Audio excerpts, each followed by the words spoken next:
آپ سب کو آیات؟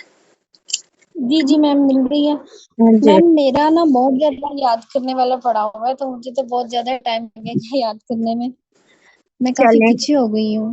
کوئی بات نہیں، آپ آہستہ آہستہ یاد کیجیے گا، اور ریکارڈنگز آپ کے پاس ہوتی ہیں، آپ ریکارڈنگ سن لیا کریں جب آپ ہوتی ہیں نا فارغ، یا کوئی ایسا ہوتا ہے گھر میں بندہ جی کام وغیرہ کر رہا ہوتا ہے نا، اس دوران آپ ترجمے والی یہ ریکارڈنگ لگا کے سن لیں. آپ کے یقین کیجیے کہ میں بھی اسی طرح سے میں نے بھی یاد کیا اور کوشش کی ہیں کہ گھر کے کام کاج کے دوران جو تھی نا، میں یہ ریکارڈنگ سن لینا، یا کوئی پی ڈی ایف ملا ہے تو اس کی اسٹڈی کر لینا، اور ساتھ میں گھر کے کام کر لینا، کیونکہ یہ بھی لازم و ملزوم ہے دونوں چیزیں. تو ہم اسی طرح سے پھر تعلیم حاصل ہوتی ہے، تھوڑی سی محنت کرنی پڑتی ہے، اور پھر اللہ تعالیٰ آسانیاں بھی کر دیتا ہے. تو اللہ تعالیٰ ہم سب کے لیے آسانیاں کرے، اور دین سیکھنے کے راستے جو ہیں وہ اللہ تعالیٰ آسان فرمائے ہمارے لیے. اب ہمارے پاس آئے تھے 204 ہے، تو انشاءاللہ تعالیٰ یہ آپ نا ویسے بھی سنتی رہیں گی نا 15-20 منٹ کی ریکارڈنگ، تو آپ کے ذہن میں آنا شروع ہو جائے گا خود ہی سے کہ یہ اس کا کیا ترجمہ ہے، اس کا کیا ترجمہ. ٹھیک ہو گیا؟ چلیں جی میم. سٹارٹ میم کرتے ہیں. اسی طرح میم آ جاتا ہے پڑھتے ہاں جی انشاءاللہ تعالیٰ. اور بالکل پھر آپ 2-3-4 بار جتنی بار پڑھیں گے، جیسے حافظ ہوتا ہے کوئی قرآن کا حفظ کر رہا ہوتا ہے، تو آپ دیکھیں اسے کیا کہتے ہیں کہ آپ نے منزل بھی سنانی ہے، سب کی بھی سنانی ہے، پیچھے سے بھی ریوائز کرنا ہے. تو آپ تو ماشاءاللہ دیکھیں کتنے ثواب حاصل کر رہے ہیں کہ آپ قرآن پاک کو بار بار پڑھ رہے ہیں، اس کا ترجمہ سیکھ رہے ہیں، اس کو سمجھ کے پڑھ رہے ہیں.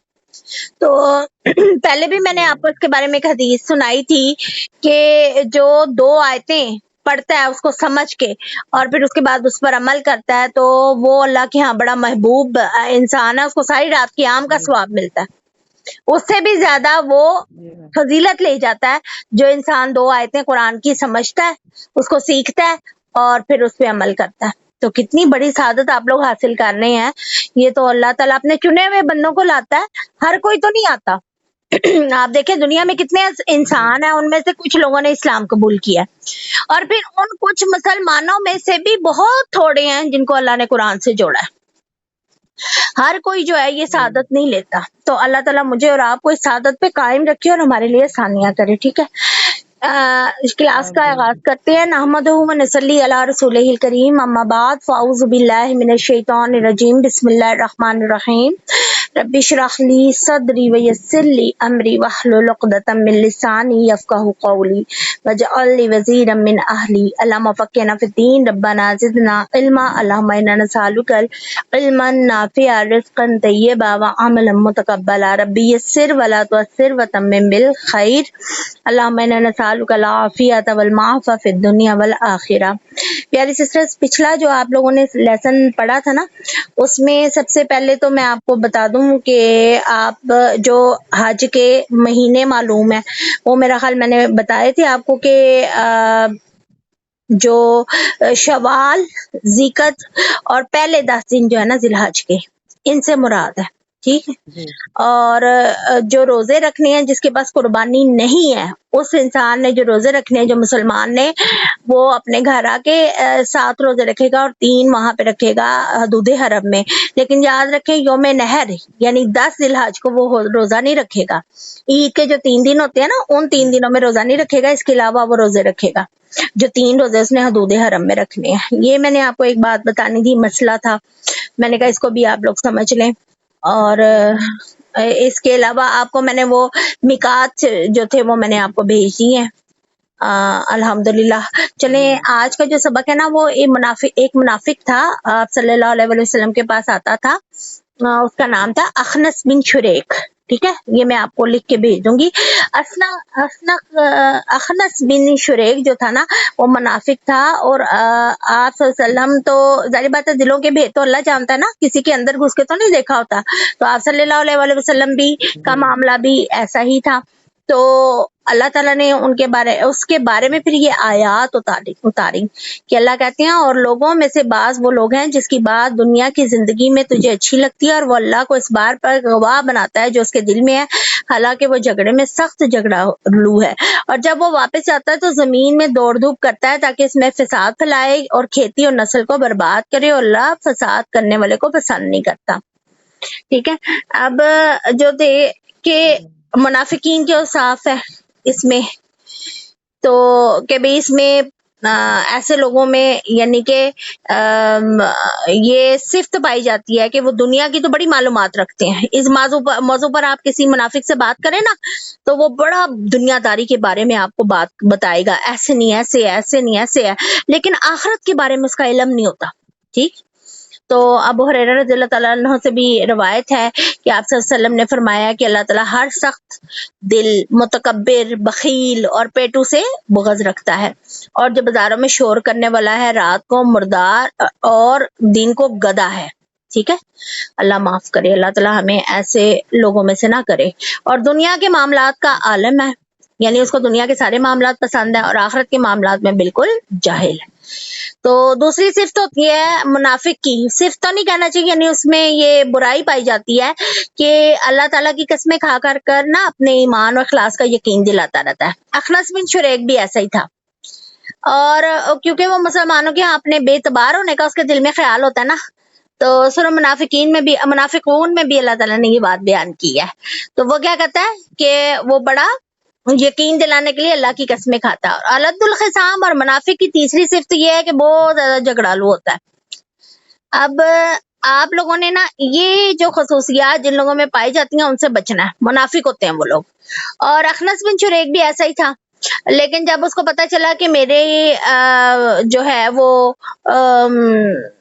یعنی بھید کھل گیا ہے، یا میں اس قسم کا جو اس کی عمل میں بھی یہ تھا کہ قول و فعل میں تضاد تھا، تو پھر وہ جب مدینے سے گیا نا تو اس نے مسلمانوں کی کھیتیاں اور ان کی ساری چیزیں جو تھی نا وہ جلا دی تھی. اور چوتھی صفت یہ ہے کہ جب وہ مسلمانوں کے پاس اپنے اخلاص کی قسمیں کھا کر آتا ہے نا تو پھر اس کے بعد وہ زمین میں تخریب کاری کرتا ہے، فساد پھیلاتا ہے. یہ بھی مومنوں کا ایک شعار ہوتا ہے، مومنوں کی ایک بات ہوتی ہے. اللہ تعالیٰ ہمیں ان لوگوں میں سے نہ کرے اور اللہ تعالیٰ ہمیں ان لوگوں کے شروں سے بھی بچائے.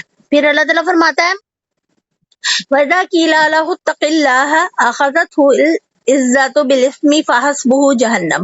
تو اور جب اس سے کہا جاتا ہے اللہ سے ڈرو تو اس کی عزت اس گناہ میں پکڑے رکھتی ہے سوائے جہنم ہی اسے کافی ہے اور یقیناً وہ برا ٹھکانہ ہے.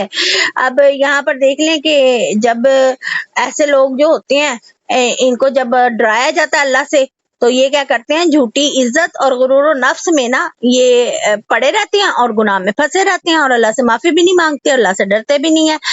اور اللہ تعالیٰ اس کے بعد آیت نمبر 207 میں کہہ رہے ہیں وَمِنَ النَّاسِ مَن يَشْرِي نَفْسَهُ ابْتِغَاءَ مَرْضَاتِ اللَّهِ. اور لوگوں میں سے بعض وہ ہیں جو اللہ کی رضامندی تلاش کرنے کے لیے اپنی جان بیچ دیتے ہیں، اور اللہ ان بندوں پر بے حد نرمی کرنے والا ہے. اوپر تو اللہ تعالیٰ نے بیان کیا ہے کہ دین کی خاطر جو طلب دنیا کی خاطر جو اپنی دنیا کی خاطر دین کو بھی بیچتا ہے، ایمان کو بھی. اب اگلی آیت میں اللہ تعالیٰ نے ان لوگوں کا ذکر کیا ہے کہ جو اللہ کی رضا حاصل کرنے کے لیے کوشش کرتے ہیں. ٹھیک.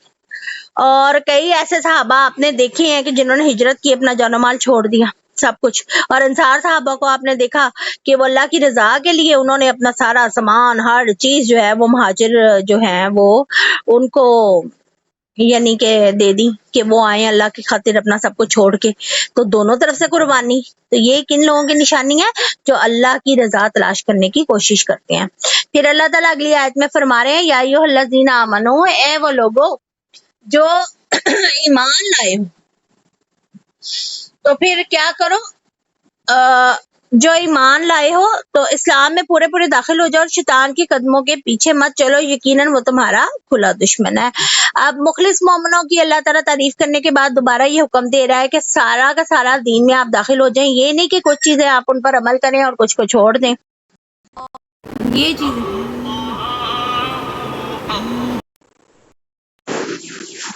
اعوذ باللہ من الشیطان الرجیم. تو یہ چیزیں جو ہے نا یہ ہم نے اسے اسلام کو سیکھنا ہے. دین اسلام ہمیں یہ سکھا رہا ہے کہ یہ نہیں کہ جو ہمیں پسند ہے ہم اس کو عمل کر لیں اور جو ہمیں ذرا اپنی طبیعت پہ گران لگتا ہے تو اس کو چھوڑ دیں. ٹھیک ہے. تو ایسا دین نہیں چاہیے اللہ کو وہ دین چاہیے جس مسلمان کا جینا اور مرنا سارا کس کے مطابق ہو، اللہ کے احکامات کے مطابق ہو.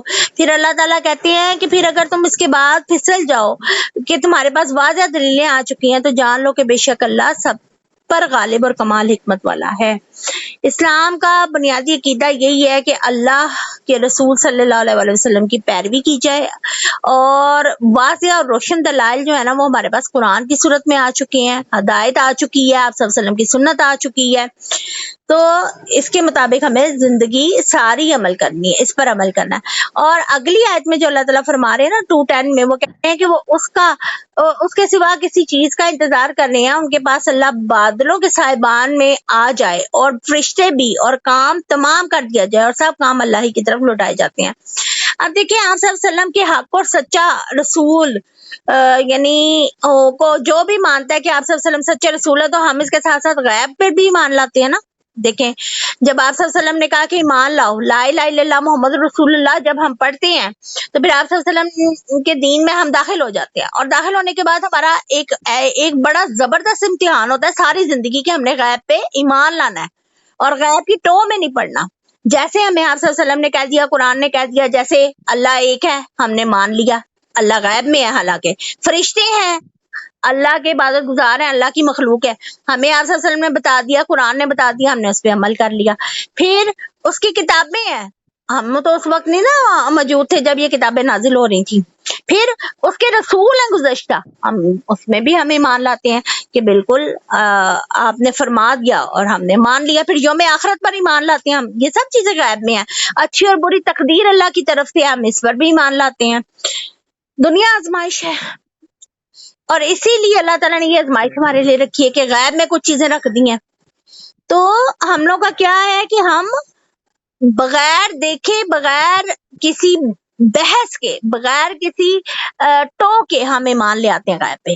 لیکن جو تھے نا یہ امی کفار جو لوگ تھے، ان کا یہ مطالبہ تھا کہ حقیقت میں جب تک اللہ کو ہم سامنے نہ دیکھ لیں، اپنے اللہ بادلوں کے راستے ہمیں نظر نہ آ جائے، فرشتے ہمارے سامنے نظر نہ آ جائیں، تو پھر ہم ایمان لائیں گے۔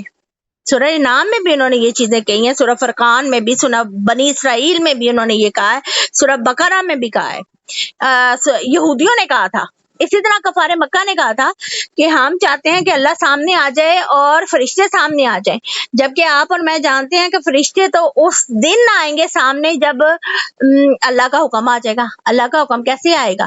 اللہ کا حکم آئے گا جب موت کا فرمان آ جائے گا، تب فرشتے انسان دیکھتا ہے، تب غیب کے پردے ختم ہو جاتے ہیں سارے۔ تو اللہ تعالیٰ کہتا ہے کہ اس دن فرشتے بھی آئیں گے اور سب چیزیں تمہارے سے غیب کا پردہ ہٹ جائے گا اور ہر چیز اللہ کی طرف لوٹائی جائے گی۔ اس دن یہ حقیقت آئے گی سامنے۔ لیکن جس کو بھی ایمان لانا ہے، اس غیب پر ایمان لانا ہے، اور آپ نے انشاءاللہ تعالیٰ آپ سورہ فجر میں بھی پڑھیں گے، پھر سورہ الانعام میں بھی پڑھیں گے کہ جب تیرا رب آئے گا، فرشتے جو صف در صف ہوں گے، ٹھیک ہے؟ تو یہ چیزیں ساری جو ہیں ان کا تعلق غیب سے ہے، اور جو تھے امی وہ اس بات پر ایمان نہیں رکھتے تھے، وہ کہتے تھے کہ جی ہم سامنے آئے گا تو پھر ہم ہر چیز پر ایمان لائیں گے۔ تو پھر ہم ایمان کا تقاضا یہ غیب پر ایمان لایا جائے، ٹھیک ہے؟ تو اگلی آیت میں اللہ تعالیٰ اسی لیے یہ ٹاپک لے کے آئے ہیں، بنی اسرائیل سے جب پوچھ لو، سال بنی اسرائیل سے پوچھ لیں کہ ہم نے انہیں کتنی واضح نشانیاں دی، اور جو شخص اللہ کی نعمت کو بدل دے اس کے بعد اس کے پاس وہ آج کی وہ نعمت، تو یقیناً بہت سخت والا سزا والا اللہ ہے، شدید العقاب، سخت سزا دینے والا اللہ ہے۔ یعنی اللہ تعالیٰ نے پہلی امتوں کے مطالبے پر ان کو کئی معجزے دیے، مگر جب معجزے دیکھ کر بھی وہ ایمان نہیں نہ لائے، پھر اللہ کا عذاب آیا تھا ان پر۔ جیسے آپ انشاءاللہ تعالیٰ قرآن میں حال پڑھیں گی قوم سمود، قوم فرعون، بنی اسرائیل قوم کا، تو انہوں نے بھی فرشتوں کا مطالبہ اور معجزات کا مطالبہ کیا تھا، اور آپ کو پتہ ہے کہ بنی اسرائیل جو تھے ان میں 20,000 کے قریب جو ہے وہ انبیاء کرام آئے تھے۔ تو اللہ تعالیٰ کہتے ہیں کہ ہم بنی اسرائیل سے پوچھو کہ ہم نے کتنے واضح معجزات دیے تھے، جیسے حضرت موسیٰ کا ہی آپ دیکھ لیں معجزات، عصائے موسیٰ تھی، ید بیضا تھا، پھر طوفان تھا، ٹڈیاں تھی، سمندر کا پھٹنا تھا، صحرا میں بادل کا سایہ تھا، 12 چشموں کا پھوٹنا تھا، من و سلوا تھا۔ تو انہوں نے ان نعمتوں سے فائدہ اٹھایا، لیکن فائدہ اٹھانے کے بعد انہوں نے ناشکری کی تو عذاب آ گیا۔ تو پھر یہ کیا ہے کہ ہمیں اللہ تعالیٰ کہتا ہے ہمیں کوئی چیز روکتی نہیں ہے کہ ہم نشانیاں دے کر بھیجیں، مگر اس بات سے اللہ یہ یعنی چیزیں نازل نہیں کرتا کہ لوگ جھٹلائیں گے، نافرمانی کریں گے تو وہ قوم صفا ہستی سے مٹ گئی، ختم ہو گئی۔ ٹھیک ہے، اور آپ صلی اللہ علیہ وسلم اور یہ امت مسلمہ جو قیامت تک رہنے والی ہے. پیاری سسٹرز، یہ آیت نمبر 211 تک آج میں نے آپ کا لیسن کیا ہے. انشاءاللہ تعالی اس کے مطابق آپ پڑھیں، یاد کریں ان آیات کو. اگر کوئی مشکل ہو تو آپ سوال پوچھ سکتے ہیں.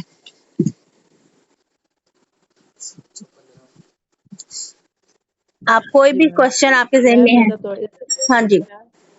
میم ان آیت سے ہٹ کر میرا ایک سوال ہے. یہ محرم کا مہینہ بھی شروع ہوا ہے تو اس میں جو روزے رکھنے ہوتے ہیں وہ رمضان اس کے جو 9 محرم کا اور اس کا 10 محرم کے 2 روزے رکھنے ہوتے ہیں.